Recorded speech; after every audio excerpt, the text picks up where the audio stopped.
welcome to my webinar on my trip to Argentina. I got back just a couple of days ago. That's not true. I got back about a week ago, and have been thinking about it ever since. It was an absolutely fantastic trip. We've just started with 3 new partners in Argentina, so these are the ones that I am going to be presenting to you today. Starting with Estancia Los Potreros near Cordoba, and then going on to Hostería El Peñón and Finca Valentina. Now, these 3 properties are all centered around the northern part of Argentina, particularly Finca Valentina El Peñón around the Salta region, whereas Los Potreros is around the Cordoba region. Right, I'm going to get going now.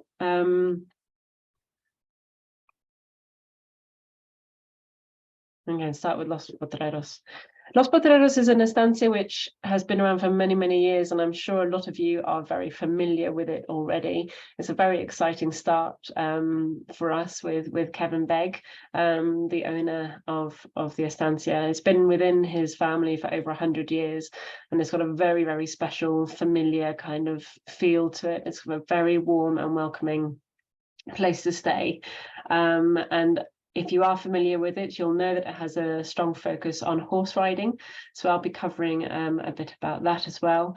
But it's located in a slightly different region from other estancias in Argentina, ones which you can access from Buenos Aires. And therefore you need to fly to Cordoba from Buenos Aires or from other areas around Argentina, or indeed other areas of South America. So there are several flights a day from Buenos Aires, from Aeroparque, and the flight takes about an hour to an hour and a half. And from there, it is only a 45 to 50-minute transfer north to the estancia. You can see in that little bit there. So yeah, essentially there are flights that also connect with Cordoba from Salta, Mendoza, Bariloche and Ushuaia, as well as internationally with Lima, Santiago and Sao Paulo in Brazil. And I believe there's a flight coming from Miami as well. So it's extremely well connected. It doesn't take long to get there. If you're flying from Aeroparque in Buenos Aires, it's only, a 15-20-minute transfer from the center of town to Aeroparque, and then it's another 45 to 50 minutes. As you can see, the airport is located in the north of the city, as is Potreros, so it's on the right side of the city to get up into the hills. And as you go up into the mountains, you come off the main road. There's no signpost at all. And you're taken up this very kind of amazing dirt track through all these gates into the forest and through some fields, and eventually you arrive at this really beautiful estancia, which essentially feels like a very traditional old family home surrounded by beautiful pampas grass. You're greeted by Kevin himself. This is me and Kevin with me having just arrived, and his dogs. It's a very warm welcome, and immediately you're kind of put at ease with all of the kind of the feeling of the place. It's a very relaxed atmosphere.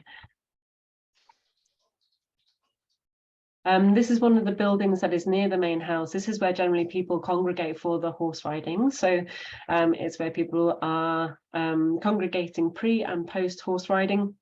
It's where you put your chaps and your helmet on, and it's where you're coming together to see what the ride has in store for you. But generally the estancia has these really lovely kind of communal areas as well, where people end up coming to congregate. So here you have the kind of the lovely terrace and the seating areas, and even though your rooms are kind of dotted around this lovely area, you still feel like you want to come back to this area where there are seats and lovely places to sit and relax and enjoy a drink. Generally, there are very rarely more than 9 to 12 people at the estancia at any given time. This is something that Kevin has always wanted to kind of maintain, to keep the atmosphere as kind of relaxed and kind of familiar as possible. And that's really lovely. And so you're constantly kind of surrounded by these beautiful grounds, and talking to people who are around the estancia all the time, like talking about what you've done with your day and what the next day has to offer. As I say, you know, it's got this really lovely convivial atmosphere to it. And besides, you can stay here and watch all of the birds that are in these trees as well, which I found absolutely fascinating. You've got parakeets and kiskadees and woodpeckers, all sorts. So there are 8 rooms in total. And they're all really quite different because it is essentially part of this old family home. You have all of the rooms, you know, are very traditional in their style, in their furnishings. They're all part of the original buildings. This one is called 945, and it's its own little cottage, and it's only really sold for single occupancy guests, and it's got this really beautiful cozy atmosphere inside, and this beautiful bay window from the bed that looks out to the grounds beyond. Then you have Muñecas, which is another building with 3 rooms in it, 1 twin, 1 king-size room, and 1 that's suitable for a single room as well. Again, extremely comfortable, lovely, really lovely furnishings, and yeah, really comfortable beds. Each of the rooms has a wood burning stove in them, or wood burner rather, to keep warm in the colder winter nights. As you can see, you know, it's quite traditional artwork around, and all of the furniture is kind of original from the house and from his family. And then you had this extra kind of small cottage that's just separate from the main buildings called El Carpintero. This is where I stayed. And this has actually 2 very large spacious rooms with this lovely kind of polished concrete floor. And again, with the old furnishings and the beautiful textiles that really are reminiscent of the kind of the gaucho textiles that you find around this part of the Andes. Yeah, with letting a lot of light in, and there's some really beautiful touches around these rooms as well. You'll find like little lavender sprigs on your towels, and little flowers in the bathrooms. This little cottage actually has its own living room space, and so that it kind of adds this extra touch to it with this lovely wood burner. It has its own little kitchenette as well, and the whole place is just full of old books about nature, about Argentina, obviously about horses, about cattle, about farming, and lots of books about the birds and the plants of the region as well. All of the bathrooms are quite similar. They all have these lovely bathtubs with showers inside as well, but also with these lovely amenities. Whilst we were there, they had these beautiful organic soaps, which were they had with their own branding on them, that were for shampooing and conditioning the soaps as well. So I thought that was a really lovely touch. And then the communal areas within the main house, as I mentioned before, you've got these beautiful terraces with hammocks and chairs and areas that people could just tend to kind of gravitate towards and congregate at. And then you've got this beautiful, lovely living room where you'll quite often find a dog or 2 kind of lying around. But yeah, a lovely place to come and sit and relax and read a book in the downtime. And then it's also a place where people tend to congregate after dinner as well for their tea, coffee, or nightcap. Yeah, as I mentioned, they've got their lovely areas to kind of sit and relax, and you're constantly offered a refreshment of some kind, you know, with some fresh lemonade after the ride, or a cup of tea and some cake in the afternoon, or indeed a gin and tonic or glass of wine. So as with the transfers from Cordoba to the Estancia, all alcohol is included at the Estancia as well. So the dining at Estancia Los Potreros and the food is certainly a large focus, and it was something that I found was absolutely incredible, really.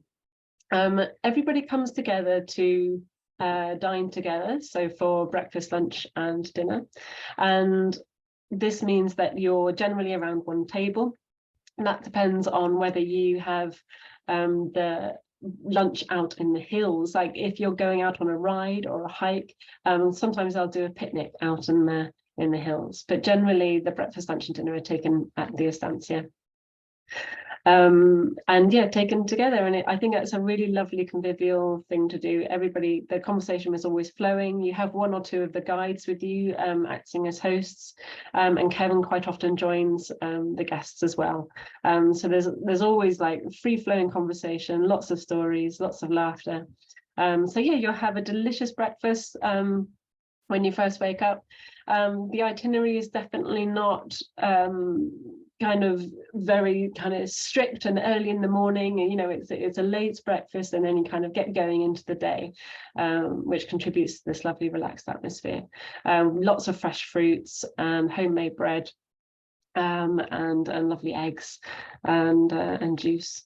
And then this is an example of eating outside. So whilst we were there, we had at least 2 lunches. I was there for 3 nights, which is their minimum night stay. We ate outside a couple of times. They got these lovely big trees with a big canopy and dappled shadow to sit and relax in. This is Claudio, their main chef, actually on the left here. And what they'll do is they'll be cooking the meat for a number of hours before you actually sit down and eat. So they'll have the coals ready and be putting them under the grill in a very traditional Argentinian way. And then they'll kind of select the meat and ask you which cut you'd like. It's such a beautifully personalized service. I think it's very special in that sense. And here we had meat accompanied with a range of grilled vegetables, which was always nice to see. And so with the dining, they do also offer some really special experiences on top of that. So this is what they call the Noche del Chef, which is the night of the chef. It's generally kept as a surprise for guests. And it's a really special experience. This actually happened on the first night that we arrived. So it was a really great introduction into the history of the Estancia, the history of kind of food from Argentina, and gave you a real taste of what kind of life at the Estancia is like. So essentially what this means is that the chef Claudio and Kevin and one of the guides are all there on hand to tell us about well, the history of food in Argentina, where his food comes from the farm. So Estancia Los Potreros, we must remember, is actually a working farm. They have over 500 cattle, which, you know, he breeds in an organic way, and it's excellent meat. So he talks us through that. He also talks us through the kind of the origin of the empanada, the humble empanada, and the sorrentinos, which you can see Claudio kind of making the fresh pasta here, which he did a demonstration for us. And then everybody gets their opportunity to make their own empanadas, and he makes it into a really fun, exciting experience. And Kevin asked us all to design our empanadas in different ways, and it becomes a competition, and it's a really fun, lovely way to spend the evening. And then everybody sits down and we eat what we have made, plus the meat that has been grilling on the in the kitchen whilst we've been making our empanadas. Another special experience, which was a lovely surprise, was this folklore duo who came up from the local town, who have actually been doing this for the last 15 years with Kevin. So that was really lovely, and it was such a nice way to kind of spend the evening before we had our dinner. They played a number of traditional Argentinian folklore, as well as some general Latin American tunes, which were kind of more familiar. And so yeah, then going on to the riding. So yes, as I mentioned before, and as I'm sure you'll know, Los Potreros has a strong focus on riding. They have over 100 horses, and they are trained in a very specific and special way. So Kevin is very kind of has this incredible family history behind rearing horses. A lot of them are polo horses. They have a strong connection with polo at Los Potreros. Half their horses, if I get this right, are criollo horses, and half of them are Peruvian horses. So this means they are the tall, elegant horses with a special gait, which makes it more of a comfortable ride, but also a very elegant ride. And so essentially, if you're coming to the Estancia and you're a keen horse rider, then ideal. It's such a perfect place. If you're not a keen horse rider, or you've not been horse riding very much, or you're a bit nervous about it, it really is a fantastic place to come to be able to try horse riding and be able to do it in the mountains of Argentina, and to do it in this estancia that has been working with horses for over 100 years. And you're made to feel very kind of safe and reassured because of this amazing personalized service. So I'm not the most confident rider in the world, even though I grew up on the edge of Dartmoor. Most of my riding has been done in South America, though, and I've had the fortune to be able to ride in some beautiful places. And so I went out on as many rides as I wanted to, and it was absolutely fantastic. I always felt very well looked after, very well cared for. I felt it was very comfortable as well. And also I just felt it was a huge privilege to be able to ride on some of the best horses in the world. And it's not something that you get the opportunity to do very often. And so I think if your guests are looking for something that is kind of a real traditional part of Argentinian culture, then I think this is a really great place to be able to do that. So I mentioned before, this is where everybody congregates to get their chaps on and their horse riding helmets, which are all supplied for you by the estancia. They have a list of all the horses up on this board of the guests matched with their horses, and this is something that will have been discussed behind the scenes even before you know kind of which horse you want to ride particularly. So Georgia, the hotel manager, will be talking to the guides, and they'll have spoken to the guests as well about what kind of horses they want to ride, and go from there. And the dogs will be there to greet you and possibly come on the rides with you as well. This is an example of just how the mounting of the horses goes. So everybody is kind of brought to this area. You're given your horse, you're made sure you feel like you're okay, that your stirrups are all right, and then you go off on your morning or afternoon ride. So they're generally 2 rides a day, unless there is cattle corralling or a full day ride that has been planned. And this will generally be curated around the group, around the hotel guests, who they are, how much experience they have, how long they want to go out for. So it's all very carefully planned out. And then you're out in this incredible landscape, 6,500 acres of land to explore, up to these incredible viewpoints, down these amazing canyons. You're always stopping off for refreshments and biscuits along the way. This is our group here, and this is Georgia here on the right hand side, who is the hotel manager, and she has such a fantastic energy that really contributes to the estancia. She's so vibrant and really energetic and very funny, and her dog follows her everywhere, and this really as I say, contributes to this amazing atmosphere at the estancia, and makes you feel very welcome and very special, as do all the guides. So the guides at the estancia are all very experienced horse riders. And they will be chatting to you on the rides most of the time, just, casually chatting and making sure you're okay. As I mentioned, I'm not the most confident of horse riders. There was one point where I wanted to hold back, and this is me here with Hattie, one of the horse guides, just holding back a bit and talking about the plants around the estancia, which is what I am very interested in. And then I went out on another ride with a couple who are slightly older, in their 70s. The wife of this couple, she wasn't very mobile, and she was asked by Kevin, are you sure you don't want to go out on a ride? Because we're very happy to do that. And then by the end of the trip, she went out on 2 rides that she was really happy with, short rides, and they were able to get her onto the horse with help of a few people, and special steps and everything like that.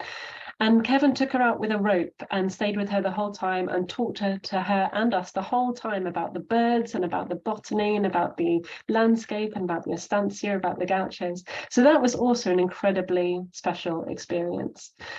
And then, so with every ride, you have your guides with you, and you have a gaucho with you as well, depending on how many people there are on the rides at any given time. And so this is Emmy, our gaucho. He was fantastic. He didn't speak much English, but he was very able to communicate with the guests through jokes and through, you know, sign language and through the guides as well.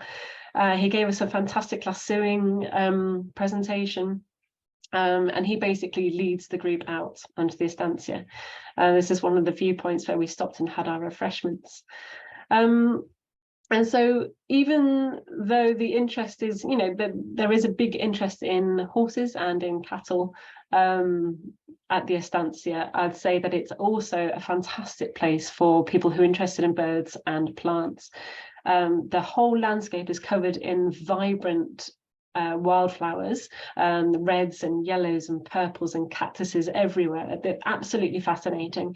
And then we saw huge numbers of burrowing owls, lots of lapwings, lots of jacadas, lots of caracaras, and you get birds of prey, and you have these special cuckoos, and also the kiskadees and the siskins. So yeah, really around the estancia and also around where the buildings are, you've got a huge amount of birds. So it's really a good place for bird watchers as well. And they have guidebooks for anyone who wants to do a bit of kind of spotting and make a list of what they've seen. So if you do have guests who are unsure about the horse riding, I would still say it's still a fantastic place to visit. Especially because you still have this kind of traditional Argentinian estancia feel and culture and warm, personalized environment at Los Potreros. So you can also be taken out by the 4x4 trucks that they have. Georgia and Kevin are happy to take people out on these to the special viewpoints. They can even be taken out to the picnic spots where the horse riders have stopped, so you can all congregate for the lunch. You go out for sunset drinks. They're very willing to make some kind of curated experiences for their guests. As I mentioned, there were lasso demonstrations which guests can take part in. We all had a little bit of go at that. And then this is an example of picnicking and people going out hiking on the trails. So the horse trails are very kind of well marked out, but Georgia and the guides would be able to help guests point them in the right direction if they wanted to go out and take any of the trails themselves. And depending on the availability of guides, they could also go out with one of the guides too. But really, it is a place where you can go out by yourself out in this incredible expanse. And then they also have experiences for people who are kind of more interested in the horse side of things, where they can try their hand at polo. And they also have cattle corralling at least once a week. And so this is something that guests can do even if they're not, you know, big into horses. That's still a really fun thing to do, and it's essentially part of the whole working farm, so it needs doing. And so they bring the guests in to experience that as well. And so really what I found brought everything together was everybody who we came across at the estancia, not only the fellow guests who we shared some really amazing experiences with, but really the people who kind of made everything work behind the scenes. So our chef Claudio, who brought us the most incredible meals, and Emmy, our gaucho, who was great at making us feel comfortable on our horses. Kevin, obviously an excellent host and a wealth of experience and wealth of stories. Georgia here and the two guides. So we got Hattie and Maya, who was from Denmark. And then this lady here, I think her name was Lucia, she is actually the Spanish teacher. And she comes every Sunday to help the guides with their Spanish. And this can also be something that the guests can request as well. So all in all, I think Potreros offers this really amazing opportunity and privilege to be able to ride some of the best horses in the world, but also to be able to experience this really beautiful traditional lodge with this lovely personalized experience. Okay, I'm going to go on to northern Argentina, further northern Argentina now, to Finca Valentina and El Peñón, Hostería El Peñón. So I wanted to show you this map especially. Sorry about the low quality of the screenshot. Just to show you where things are located, in relation to each other. So Finca Valentina and Hostería El Peñón, I'm bunching them in together because they're both owned and run by Socompra Adventure Travel. And Socompra Adventure Travel are based in Salta. Many of you may have heard of them already before. They're an excellent, experienced adventure travel company who take people out deep into the Puna region of Argentina. So this whole region here is the Puna region of Argentina, and it stretches further north and further south. This faint white line is actually the border with Chile. And they really specialize in kind of remote adventure travel, which you'll see in just a moment. Finca Valentina is a really beautiful first-class hotel, and with these luscious gardens and a beautiful pool. And Hostería El Peñón is just a really perfect base for from where to explore the region of the Puna. So yeah, as you can see, it takes about 8.5 hours at least to travel from Salta to El Peñón. This is the road that goes south that you'll all be very familiar with, that goes down the Quebrada de las Conchas, down to Cafayate, and then the road continues further south before heading north on the other side of the mountain range, up to El Peñón. So the journey to El Peñón is obviously on this really beautiful landscape that is heading deep into the Quebrada de las Conchas, a really incredible gorge and valley of bright red rock and strata and incredible canyons. You got the Garganta del Diablo, and you have these incredible caves that are kind of sculpted by the wind. You're stopping off at 3 or 4 different places on the way down to Cafayate here. Some places where you can take a good half-an-hour walk down into the valley and see these incredible mountain ranges and these beautiful scenery. It's absolutely breathtaking, this whole area. And I think that quite often it is overlooked, and it does take a lot to get up to Salta sometimes, but it's it's well worth spending a good chunk of your time up here. And then yes, you're going down towards Cafayate, where you're spending lunch with Socompa, and then from there you're traveling further into bear with me just one moment, sorry.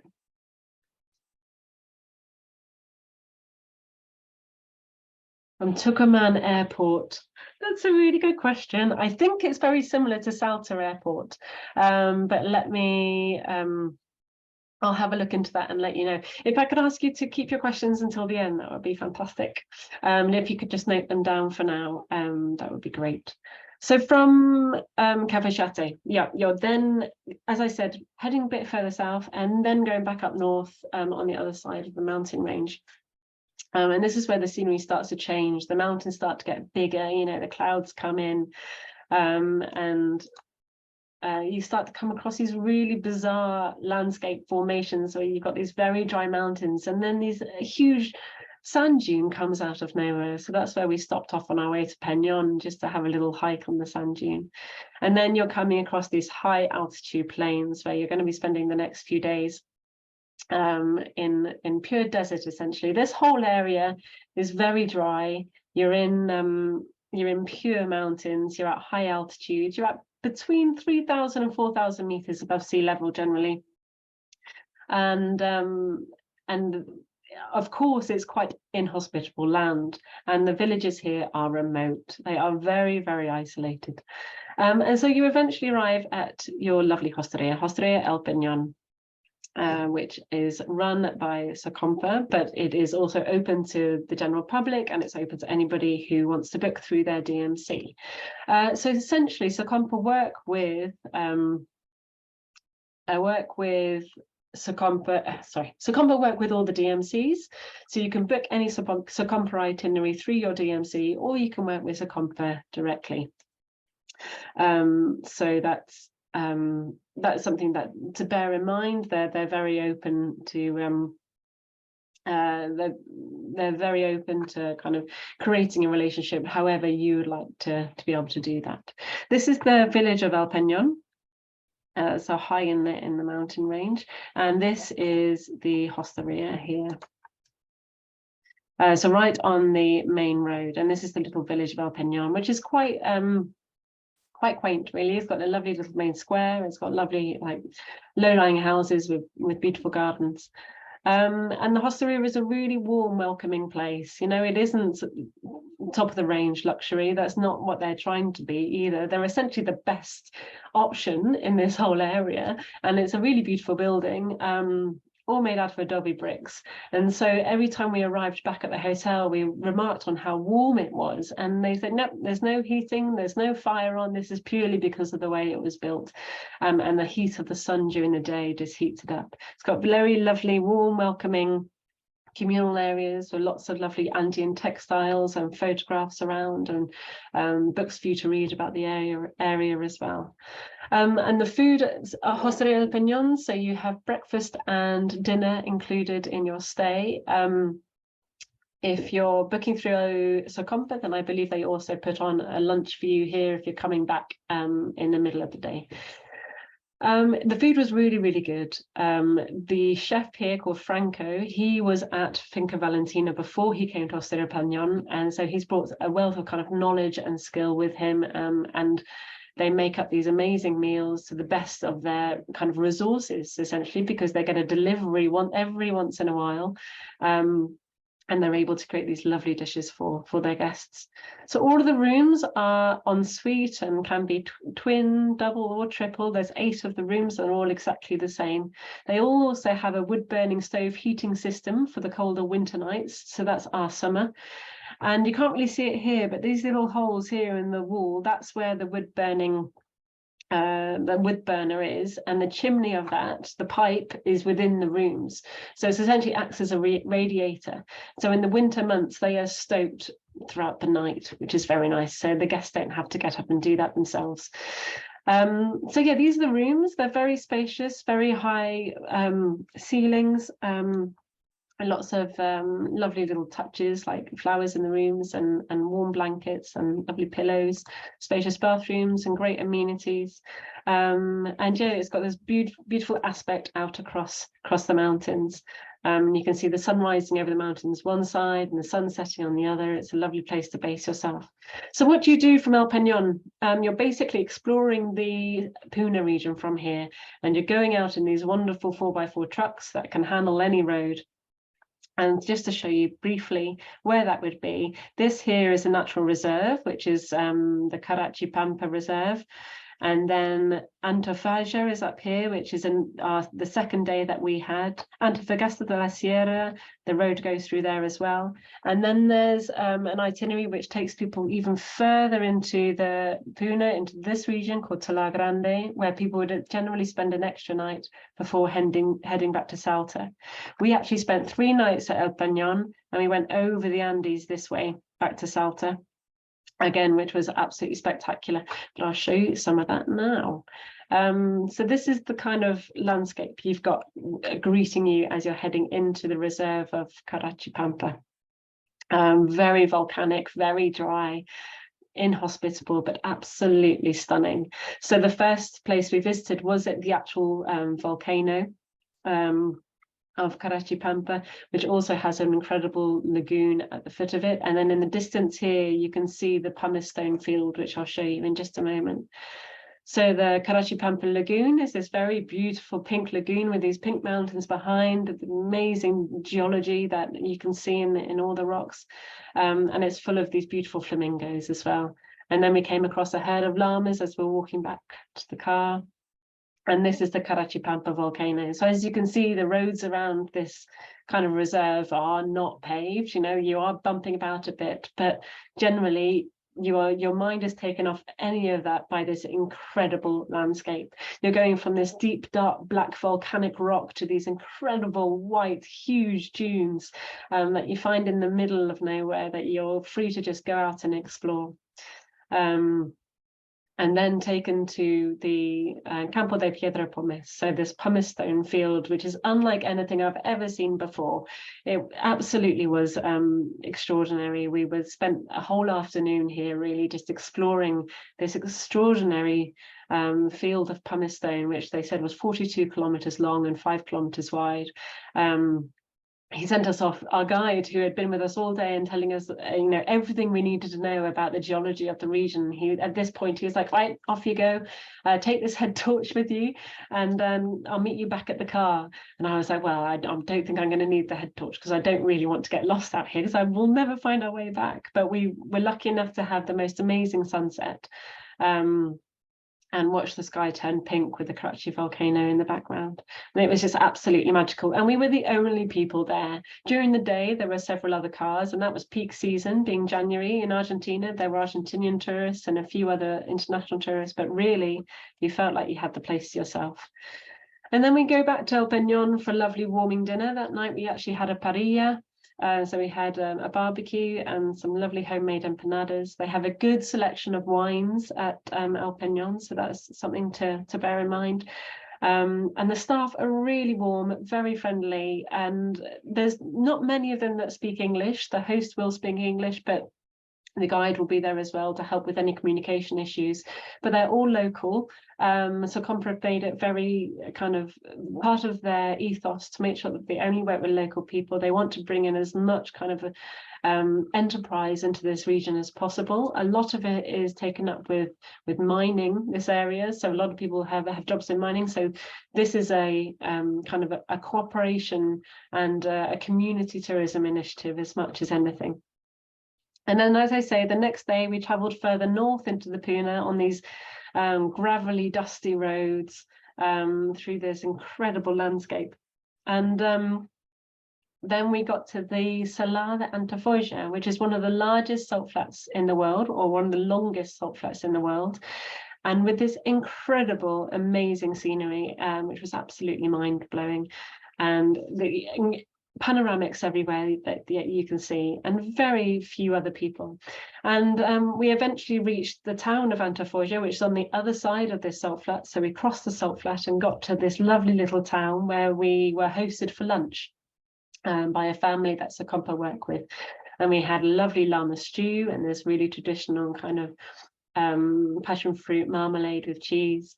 So that was a really nice way to see how people lived in this area and how they survived, traditionally through farming, and then through the mining has become something that people have created accommodation for. And now really the tourism is starting to really pick up again, and people are realizing they should be looking towards that as a source of income as well. So this is what the view out of Antafolla looks like towards the salt flats. And then on our way back to El Peñón, we came across the Hostería del Peñón, which are these natural spring pools that you find in the middle of the salt flats in the desert. And then our journey back took us back across the Salar, over across the pass, which was about 4,700 meters, I believe. And past huge herds of vicuña as well. And back to the village of El Peñón, which you can see here in the foothills of these mountains that we came over on our way from Cafayate 2 days previously. And then the next day took us up and over the long pass, through another salt flat, past an abandoned mine.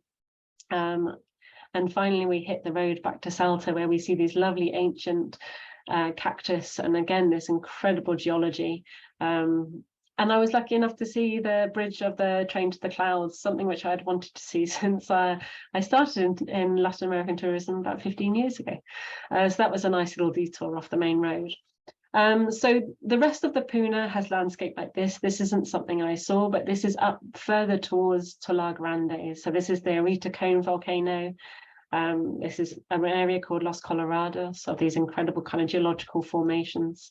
The Labyrinth Road, Desert Road, and the Juramento Canyon, which is further towards Salta itself. So there are different itineraries that people can take in this region, but this is a bit further out into the Puna, further away from Hostería El Peñón.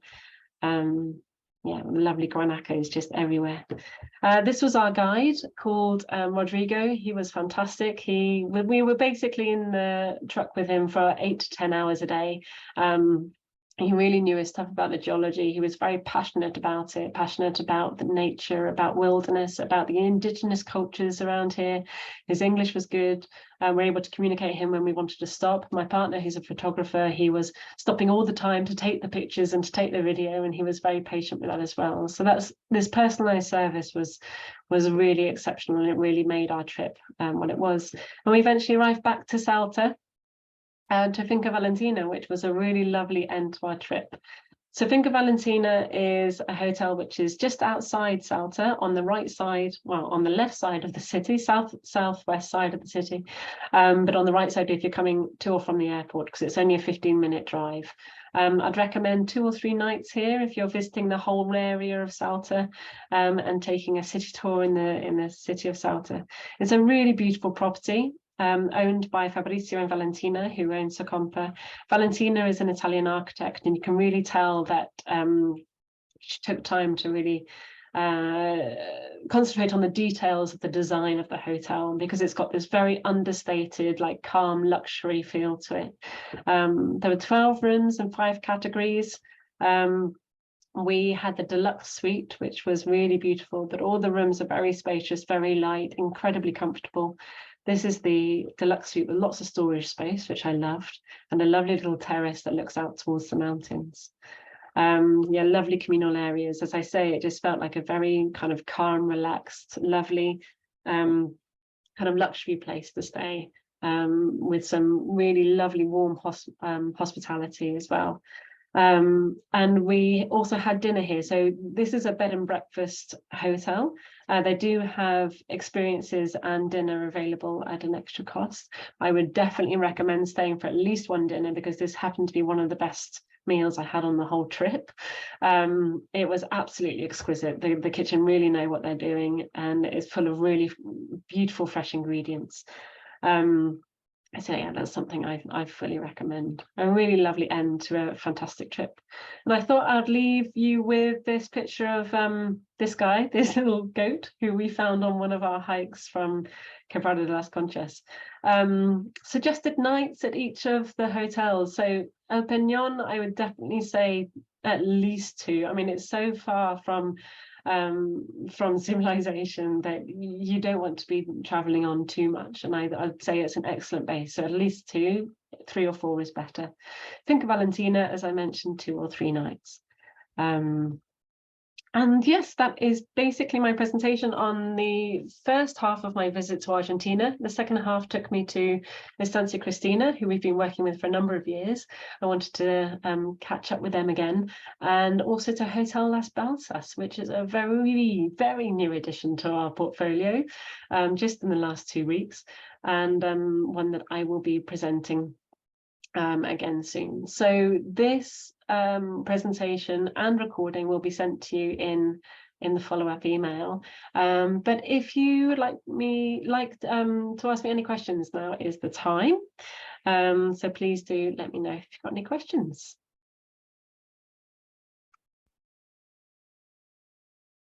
I did have one, the Tucumán Airport one. Thank you, Stephanie, who's answered the question already. Any other questions at all? You can unmute yourselves, or you can pop it into the box. There we go. What altitude is El Peñón? So it's about 3,400 meters above sea level, and they will have air. They will have air for guests who are not feeling particularly well. But they do take these trips at a very good pace, and so I definitely didn't feel it that much. And I felt the slight breathlessness and tiredness, but apart from that, they tend to ask you a lot about how you're feeling. They have cocoa tea that people can have, so yeah, they make you feel like you can. Thank you. Thank you.